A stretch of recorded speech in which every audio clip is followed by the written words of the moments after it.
E aí pessoal, tudo bem? Se você não me conhece, eu me chamo Antônio, sou professor de Química e além desse canal, além do Universidade da Química, eu tenho uma plataforma de cursos online, a única plataforma voltada exclusivamente para cursos de graduação em Química. Lá já temos vários cursos, Química Geral, Química Orgânica, Química Inorgânica, Físico-Química. E a partir dessa aula, a partir desse vídeo, eu vou publicar a primeira aula de cada módulo do curso de Química Inorgânica, para que você tenha uma ideia de mais ou menos como o curso funciona. Se você tem dúvidas se vai assinar ou não o curso, eu vou disponibilizar a primeira aula para você ver como que o curso funciona, o nível de profundidade, enfim, vai ficar disponível aqui no YouTube. Caso você tenha interesse em assinar, aqui embaixo vai ter o link para você ir até a plataforma e realizar sua assinatura mensal, trimestral, semestral ou anual. Além disso, as outras playlists dos demais cursos, Química Geral, Química Orgânica, por exemplo, ficarão linkados aqui embaixo. Esse vídeo, nessa parte introdutória, vai estar presente antes de todos os vídeos dessa playlist. Então, se você não quiser me ouvir repetindo isso, basta pular mais ou menos o tempo desse vídeo que você vai ter acesso à primeira aula dos outros módulos, módulo 2, módulo 3, módulo 4 e assim por diante. E só um detalhe, a primeira aula do módulo 1 e do módulo 2 são iguais às aulas do curso de Química Geral, mas apenas esses dois módulos. Eu aproveitei as aulas porque o conteúdo e a profundidade de como ele foi abordado é exatamente a mesma.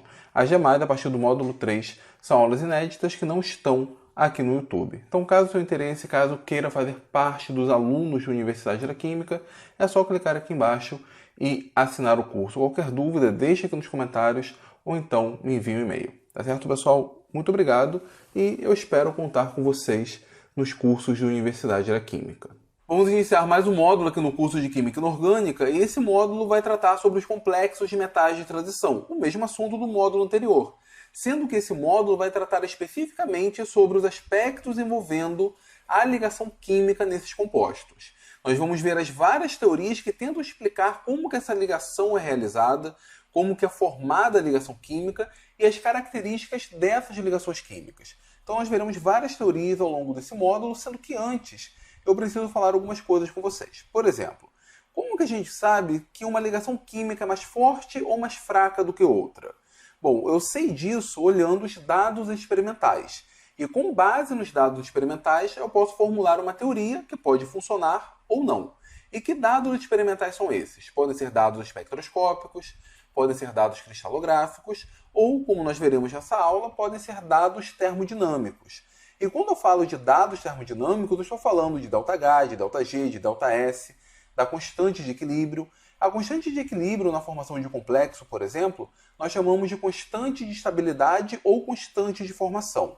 Geralmente, nós pegamos o centro metálico. Esse centro metálico tem como ligante principalmente a água. Então, quando eu vejo uma fórmula como essa, FeH2O6 3+, nada mais é do que íons ferro 3+, em solução. Coloco para reagir com outro ligante e eu analiso a capacidade de troca desse ligante. Será que esse ligante consegue retirar uma molécula de água e ele se ligar ao centro metálico? Nessa reação aqui nós temos a troca de um ligante tiocianato por um ligante aquo, por uma molécula de água. Quando eu olho para a constante de equilíbrio dessa reação, ela é 9 vezes 10 a 2, ou seja, o equilíbrio está deslocado no sentido de formação dos produtos. Logo, o tiocianato consegue deslocar a água. Isso significa que a ligação ferro-tiocianato é uma ligação mais forte do que a ligação ferro-água.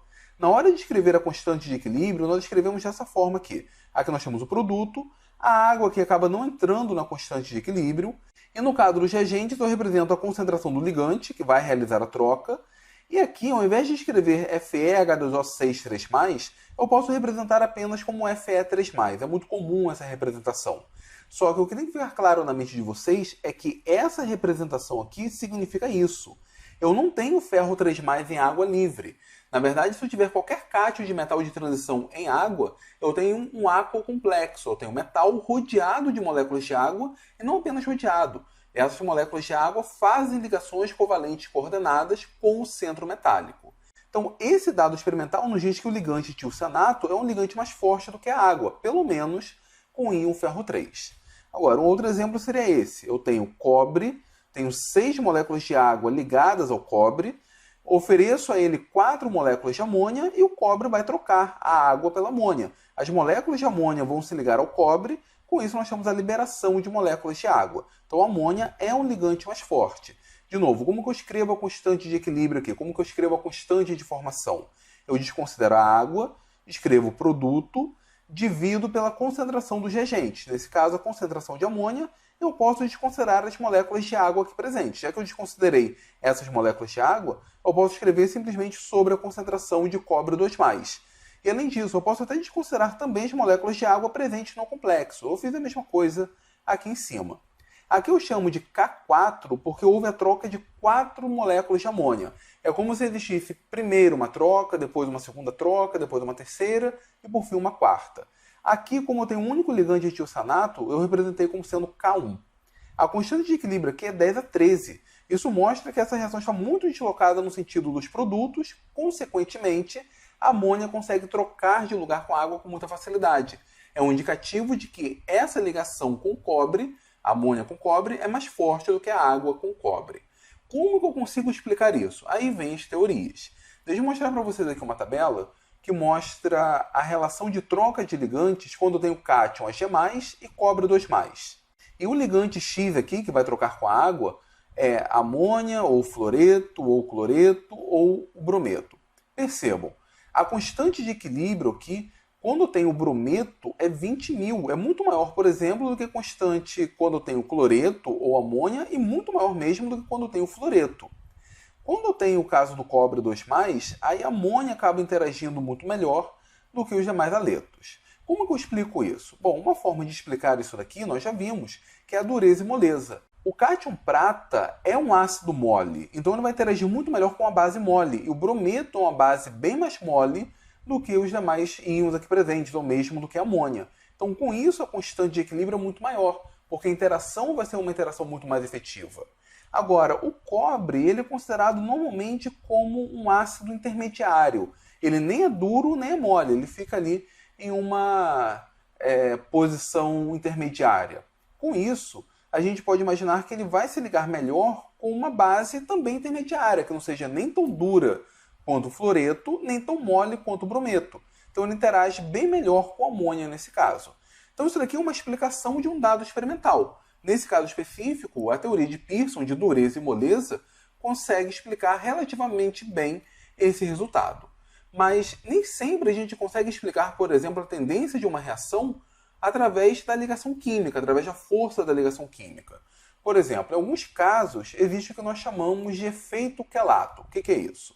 Quando nós temos ligantes polidentados, eles costumam formar complexos mais estáveis. Só que essa maior estabilidade não está nem relacionada tanto à força de ligação entre o ligante e o metal. Por que isso? Vamos olhar esses dois complexos de níquel. Aqui nós temos 3 ligantes de etileno de amino. Falta o hidrogênio aqui, mas eu acabei não representando. Mas enfim, posso colocar agora. Então eu tenho aqui o níquel com 3 etileno de amino. Eu tenho, portanto, 3 ligantes bidentados. Aqui eu já tenho o níquel ligado a 6 ligantes monodentados. Aqui eu tenho uma amina qualquer, na verdade eu tenho uma metilamina. Nós temos 2 hidrogênios, na verdade, não é apenas um não. Deixa eu colocar aqui o 2. Qual é a diferença aqui? Bom, em termos de ligação ligante-metal não muda quase nada, porque nós temos nitrogênio e níquel. Só que agora eu não tenho mais ligantes bidentados, eu tenho ligantes monodentados. Qual é o complexo mais estável? Bom, se eu coloco primeiro o complexo de níquel com etileno de amino em água, não existe reação, não existe troca. A água, por exemplo, não troca de posição com o etileno de amino.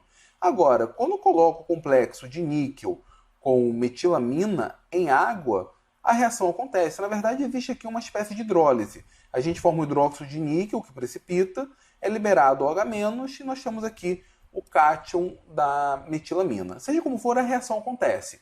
Isso indica que esse ligante etileno de amino consegue estabilizar o complexo de forma bem mais efetiva do que a metilamina. E como que eu explico isso? Explico através da força da ligação nitrogênio-metal?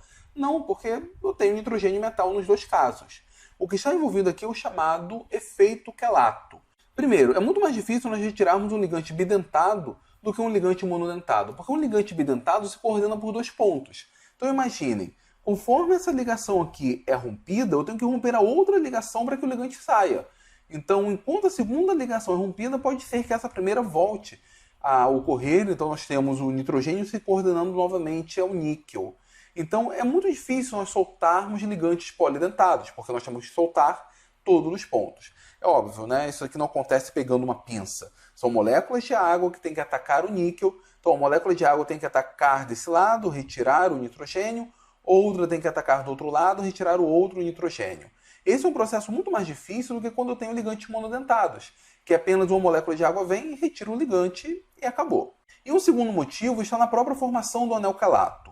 No caso aqui, com o etileno de amino, nós temos a formação de 3 anéis quelatos. Quando esse anel quelato ele tem 5 ou 6 membros, nós temos uma condição ideal. Se eu tiver um anel menor, por exemplo, um anel de 4 membros, ele acaba ficando muito tensionado, isso não estabiliza o complexo.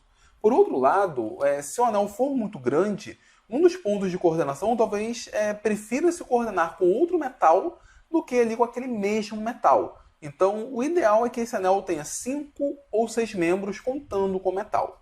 E por que isso aqui estabiliza? Isso estabiliza porque ele trabalha diretamente na entropia do sistema. Como assim? Imagina essa reação onde eu tenho o cádmio 2+, esse cádmio 2+ está em solução, está coordenado a 6 moléculas de água, e eu ofereço para ele a metilamina, por exemplo. Eu vou formar esse complexo aqui, existe a substituição de apenas 4 metilaminas, e eu tenho a liberação de 4 moléculas de água. Vamos contar a quantidade de moléculas nos reagentes e nos produtos. Aqui eu tenho 1+4, 5 moléculas. Aqui eu tenho 1+4, 5 moléculas. O número de moléculas é exatamente o mesmo. Agora, se eu pego o ligante etileno de amino, eu tenho aqui o mesmo substrato, ofereço etileno de amino, 2 ligantes de etileno de amino apenas. Com isso, nós formamos esse complexo e existe a liberação de 2 moléculas de água, porque o etileno de amino é um ligante bidentado. Ora, aqui do lado dos reagentes eu tenho um total de 3 moléculas e do lado dos produtos eu tenho 5. Porque cada ligante bidentado libera 2 moléculas de água, por exemplo, ou 2 moléculas de ligantes monodentados. Com isso, do lado dos produtos, eu tenho um maior número de moléculas, eu tenho uma maior desordem, eu tenho uma maior probabilidade de estados possíveis. Isso aumenta a entropia. E ao aumentar a entropia, isso acaba favorecendo a reação no sentido dos produtos. Então, nesse caso aqui, não é exatamente a ligação química entre o metal e o ligante bidentado que favorece a formação de um complexo mais estável. É o próprio processo, é o aumento da entropia do processo. Se eu tenho, por exemplo, um ligante bidentado e eu quero trocar, por exemplo, por ligantes monodentados, a entropia acaba diminuindo, porque eu vou precisar juntar ao metal 2 ligantes monodentados para trocar por um ligante bidentado. E como a entropia acaba diminuindo, termodinamicamente não é favorecida. Então podemos deixar bem claro na mente que sempre que a gente fizer a troca de ligantes monodentados por um ligante bidentado, eu tenho um aumento da quantidade de moléculas do produto, consequentemente aumento da entropia, e isso favorece a reação. Podemos olhar essa tabela aqui para confirmar isso. Reparem, aqui nós temos o aquocomplexo de cádmio e o aquocomplexo de cobre. Eu tenho o ligante monodentado e o ligante monodentado. Nesse caso, a troca é um ligante por um ligante. A entalpia aqui, no caso do complexo de cádmio, é menos 57,3, isso aqui está em quilojoules por mol. Não tive espaço para colocar a unidade. A entropia aqui está em joule por mol e é negativa. Então é favorável do ponto de vista da entalpia, porém desfavorável do ponto de vista da entropia. Porém, quando eu troco pelo etileno de amino, eu tenho uma entalpia equivalente aqui, não muda muito, mas uma entropia positiva. E nesse caso, a entropia positiva faz com que o ΔG seja mais negativo. Um ΔG mais negativo faz com que a constante de equilíbrio seja maior, consequentemente eu tenho um rendimento maior. A reação avança mais no sentido dos produtos. Não que a reação de cima não aconteça, acontece, porém eu tenho uma constante menor. Aqui embaixo, quando eu comparo amônia com etileno de amino, eu tenho uma diferença no ΔH. Repare, no caso da amônia, são liberados menos 46,4 kJ por mol, com o etileno de amino, menos 54,4 kJ por mol. Chega aqui uma diferença de quase 10 kJ por mol, mas o que mais chama atenção é a diferença na entropia. Notem, com a amônia a entropia é negativa, Com o etileno de amino, a entropia é positiva. E isso vai gerar um ΔG mais negativo, consequentemente, uma constante de equilíbrio maior. Bom, pessoal, era isso que eu queria falar com vocês. Eu quero deixar claro que os dados termodinâmicos são fundamentais para, primeiro, a gente saber se a ligação química influencia ou não em um processo reacional. E segundo, se um determinado ligante ele é um ligante mais forte, tem uma afinidade maior com aquele metal do que o outro ligante. E para isso eu vou olhar, por exemplo, para o ΔH, para o ΔS, para o ΔG, para a constante de equilíbrio. Enfim, eu tenho que focar a minha atenção nos dados termodinâmicos e, principalmente, saber interpretá-los.